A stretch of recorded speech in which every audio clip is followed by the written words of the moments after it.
நம் குடி என்னும் சாதிகள் என்ன வரலாறு சொல்லுதுன்னு தெரிஞ்சுக்க வேண்டாமா? நம்ம வரலாற்றுல ஏற்றத்தாழ்வு இருக்கா? வரலாற்றுல ஏற்றத்தாழ்வு இருக்கதான் முடியுமா? வரலாறு என்பது வரலாறு தானே, வந்த பாதை தானே. அந்த வரலாற்றுல ஏற்றத்தாழ்வு இல்லைன்னா குடிப்பெயர்கள்ல எப்படி ஏற்றத்தாழ்வு இருக்கும்? குடிப்பெயர்கள் வரலாறு தானே சொல்லும்.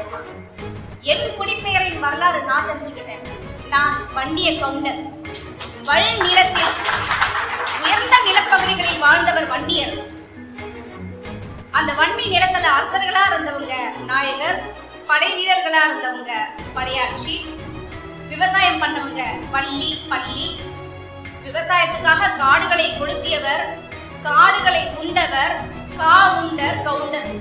அதெல்லாம் காடுகளை உண்டவர் அப்படின்னா நம்ம வீட்லயே யாராவது ஒரு பொருளை உடைச்சிட்டாங்க அழிச்சிட்டாங்கன்னா உடைச்சி வாயில போட்டுக்கிட்டியா அப்படின்னு கேட்பாங்க. அப்போ ஒரு பொருளை உடைக்கிறது அழிக்கிறதுங்கிறது சொல் வழக்கா வாயில போட்டுக்கிறதுங்கிறது வழி வழியா வருது. அப்ப காடுகள் விவசாயத்திற்காக காடுகளை கொளுத்தி அழித்தவர்கள் காட்டை உண்டவர்கள் காவுண்டர். அப்ப வள்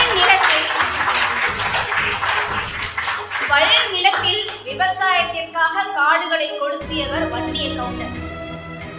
சாதியினும் குடிப்பெயரில் வேற்றுமை இல்லை. என் குடி வரலாறை நான் தெரிஞ்சுக்கிட்டேன், நீங்களும் உங்க குடி வரலாறை தெரிஞ்சுக்கோங்க. மற்ற குடிகளோட உங்களோட வரலாற்றை சந்தோஷமா பகிர்ந்துக்கோங்க.